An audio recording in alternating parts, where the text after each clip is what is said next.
अस्सलामुअलैकुम दोस्तों, ओमान की वजारत औकाफ और मजहबी अमूर ने मसाजिद को दोबारा खोलने के बारे में वजाहत जारी की है।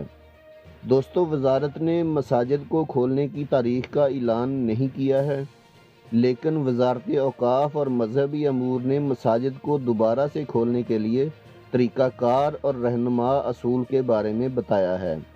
वजारत की जानिब से ऑनलाइन जारी करदा एक बयान में कहा गया है कि वजारत ये वाज़ह करना चाहती है कि मसाजिद को दोबारा खोलने के लिए रहनुमा असूल और तरीक़ाकार नाफज किया जाएगा। मसाजिद को सुप्रीम कमेटी के फ़ैसले के मुताबिक वजारत की सिफारिश पर सुप्रीम कमेटी के ऐलान के मुताबिक खोला जाएगा। मसाजिद में नमाज पढ़ने का तरीक़ाकार जो वजारत ने बताया है, उसके असूल दर्ज झील हैं।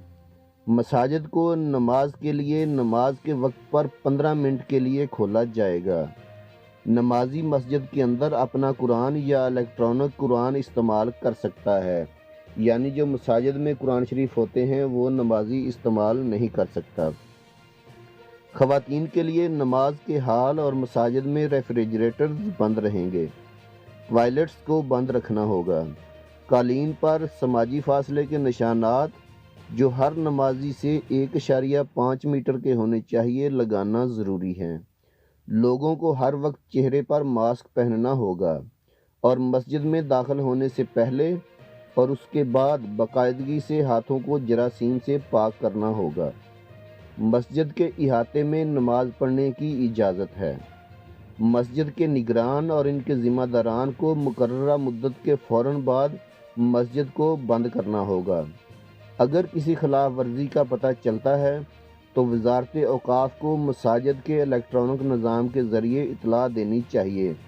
अगर इसकी तस्दीक हो जाती है तो मज़ीद इतला तक मस्जिद को बंद कर दिया जाएगा। दोस्तों, ये थी तफसीलात जो नमाज़ पढ़ने के हवाले से वजारत औकाफ और मजहबी अमूर ने जारी की हैं कि इस तरीके से आप लोग मस्जिदों में जाकर नमाज अदा कर सकते हैं। दोस्तों, जैसे ही सुप्रीम कमेटी मस्जिदों को दोबारा से खोलने का ऐलान करेगी कि कौन सी तारीख को मसाजिद दोबारा से खोल दी जाएंगी, तो मैं आप लोगों के साथ ज़रूर शेयर करूंगा। वीडियो बनाने का मकसद आप लोगों की रहनुमाई करना है। वीडियो अच्छी लगी तो लाइक करके चैनल को सब्सक्राइब ज़रूर कर दीजिएगा ताकि आने वाली इन्फॉर्मेटिव वीडियोज़ बर वक्त आपको मिल सकें। अल्लाह हाफिज़।